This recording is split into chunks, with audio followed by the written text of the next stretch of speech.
Hey y'all, hope everybody's having a good day today. I just figured I'd stop in and talk to you guys a little bit, make another video, get your thoughts. I really want to talk to you guys about this one in the comments and see what you think about it. But the topic for today, as you probably saw from the title, is animal spirits. And do they come back and visit us? What happens when an animal dies? Do they have a soul? What are y'all's thoughts on it? And I'll share a little bit about what I think. And the reason why this is on my mind a lot lately is because we lost our 13-year-old dog back in March. Not the first animal I've ever lost, but one of the hardest by far, even though she was older and we lost her not necessarily unexpectedly. It was hard because we had had her since she was so young. She was a tiny little puppy stray when we got her, and we had her for 13 years. And had to say goodbye to her on a pretty rough day too. It was the same day as my grandpa's funeral. So not to talk on that too much, just to kind of give you a little bit of a backstory, because don't really want to get into that a whole lot right now. I'm trying to look at the camera and not look at the screen, so we'll see how good that goes.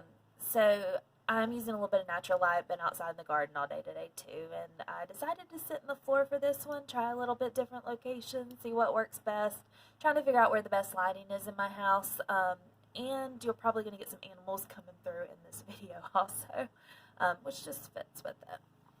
So my thought process as far as animal spirits is, I feel like they definitely do have a soul. I feel like you can't look in an animal's eyes and think that they don't have a soul. They're a living, breathing creature with feelings and emotions, and they bond with you. And if you're an animal person, you just have that connection and you know it.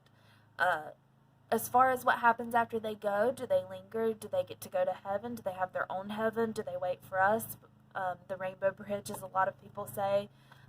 Do they come back and visit us? Do they hang around and make sure that their family's okay? I feel like it can be a combination of all of those. I feel like they definitely get to be with us in the afterlife, and that's an option. But I also feel like they can still come back sometimes maybe and check on us or just check in. One experience that I had real recently was a day that I was just having a really bad day. And used to be when I would be upset, I would go and sit and hang out with Schatzie. And I have another dog too, Resner, who will probably make an appearance here within a few minutes. If you see cat toys and stuff behind me, yeah, that's Gizmo. But yeah, I have another dog. But Schatzie was always this one that just, her connection with us was just super deep. He is her puppy, even though he's 10 years old now. And he's connected to us, definitely, but he was always super connected to her, and she was always super connected to us. He's bonded with us even more now, even though he's 10 years old, because he doesn't have her anymore. He's really bonded to us. But anyways, when I would have a bad day, I would always go and sit and talk to her, and she would just know it. She would just hang around and, give you the love that you need or the attention that you need. So here recently, when I was having my bad day that I was going through, where I was missing her a whole lot and just needing that connection, that night when I went to bed, I had a dream where I was playing with her and some of her favorite stuff, and she was happy and healthy. And I feel like that could have just been because she was on my mind, but I also feel like that could have been a little message from her and a little bit of a connection to say, I'm still around, still watching over you, still hanging out, I'm good now, I'm healthy and I'm happy. And so that's something that we need when we miss our babies, I'm sure. But there's a book that I have a lot of books with ghost stories, true ghost stories in them. And one of them that I really like is the True Tales of Ghostly Encounters. I don't know if any of you guys have ever read that. But there's a whole section in it about animals, and there's a few experiences in there that really stuck out to me. One of them being, there was an experience of a cat named Pepper who got ran over. And in that same day that the cat got ran over and died, its owner felt it jump up on the bed and run across its feet and lay down. And they didn't have any other pets. It was Pepper coming back and checking in that same evening. And the really cool thing is the woman that wrote about it in the story said her husband was not a believer before that, and once that experience happened, he believed. Which was cool.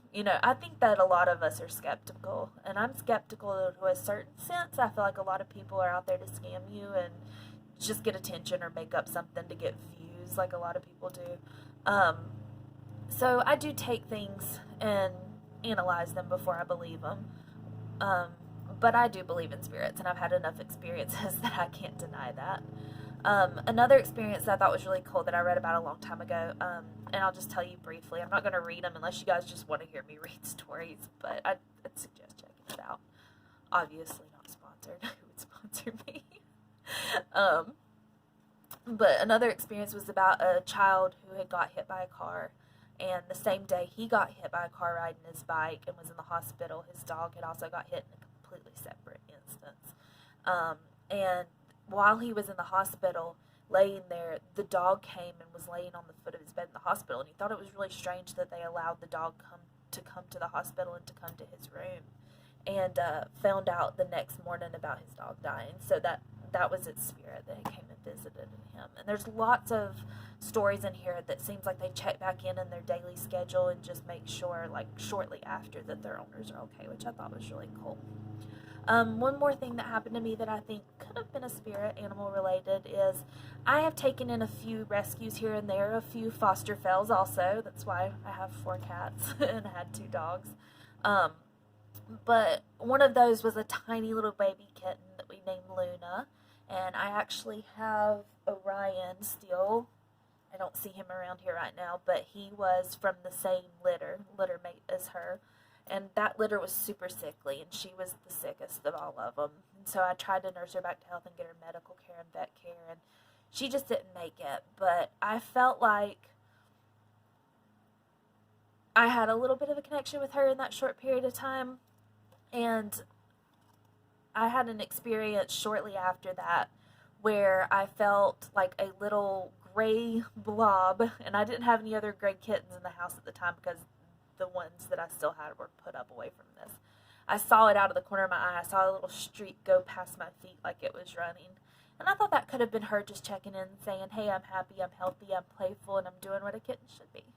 So what do you guys think? Have you ever had any experiences where you've experienced a pet come back, give you a message, check in, maybe in dream form, maybe you actually saw or felt them around? Tell me what you guys think in the comments, because I'd love to hear. And let me see if I can have Resner check in at the end of the video here. Hang on real quick. Rosie! And bonus points if you guys can tell me in the comments where the name Resner comes from. Here he is. You say hi? Come here. You say hi? Hi, boy. He's busy playing with the cats right now. But I look forward to seeing you guys soon. I hope you enjoyed. Give me some comments, and I'd like to talk to you guys down below. Have a great day.